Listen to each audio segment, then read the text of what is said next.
All right, here we are, end of the class, week 8, module 8. This week, the topic was leadership decisions for accountants and operational budgets. And I chose to do my slideshow on equity financing this week. And I chose this because running a nonprofit on the side as the co-director, our biggest struggle is obtaining funding. And I know that that's a little bit different than what the course talked about this week because we are a nonprofit and so things function a little differently. We don't have stocks or whatever, but that's why it caught my attention and piqued my interest just because of the whole obtaining funding to further a business or to further your efforts. And so we'll get started with equity financing for private companies.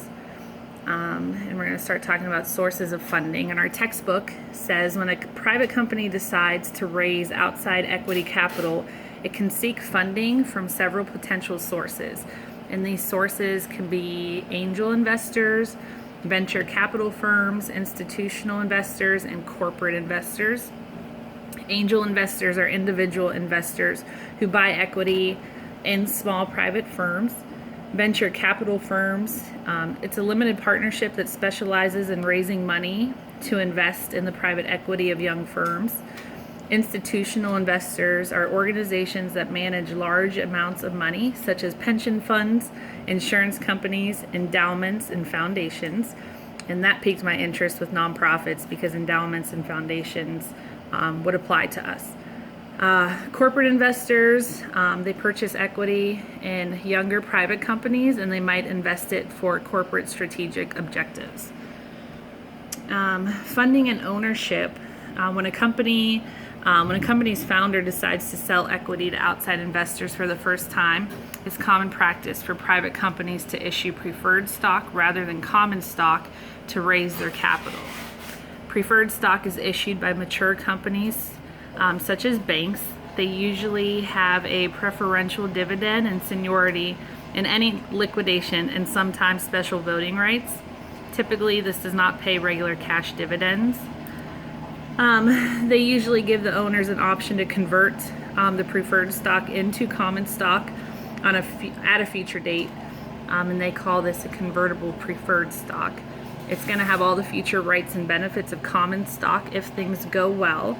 However, if the company runs into financial difficulty, the preferred stockholders have a senior claim on the assets of the firm relative to any common stockholder.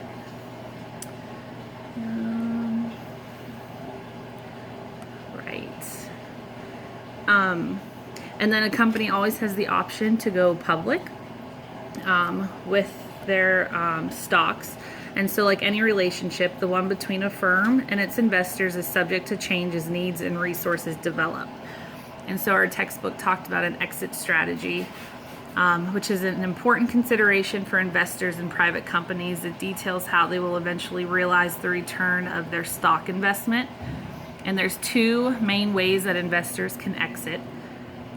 One is through acquisition, and then the other one is through a public offering. And so an acquisition is the acquiring company purchases the outstanding stock of the private company, allowing all investors to cash out. And a statistic from our book, which was interesting, was that roughly 88% of venture capital exits from 2002 to 2012 occurred through mergers or acquisitions, with the typical deal sizes in the range of $100 to $150 million. The alternate way would be to allow the investors to liquidate the investment in a publicly traded company. And this is called the initial public offering, or abbreviated the IPO. And there are advantages and disadvantages to an IPO. Advantages would be that it provides the companies with greater liquidity and better access to capital. Companies give their private equity investors the ability to diversify. And another advantage would be that public companies typically have access to much larger amounts of capital through public markets. And some disadvantages would be when the investors sell their stake, holders of the corporation become more widely dispersed. It undermines the investor's ability to monitor the company's management and represents a loss of control. And then once they go public, they have to satisfy all the requirements of taking the company public. So then the process of going public is that a company would have to work with an underwriter, which is an investment banking firm. They would manage the security, issuance, and design of the structure. And after that, part of that would be to either be new shares that raise new capital known as a primary offering, or existing shares that are sold by current shareholders known as a secondary offering. The ethical dilemma that I chose to go along with this is just the topic of honesty. I used a quote from Emily Bronte of Wuthering Heights. It says, "Honest people don't hide their deeds."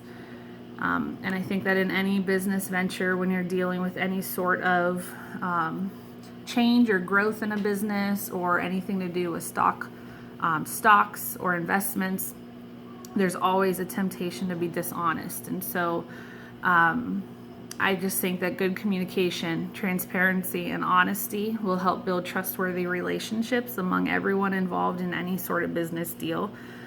And then if you do decide to take your company public, then when you're following or required to follow the new requirements of a public company, that you do it in an honest manner. And as a reminder, Proverbs 12:22 says, "Lying lips are an abomination to the Lord, but those who act faithfully are his delight." And so when dealing with any sort of ethical dilemma in business, just always to act faithfully and be honest and be truthful, because that is what delights the Lord.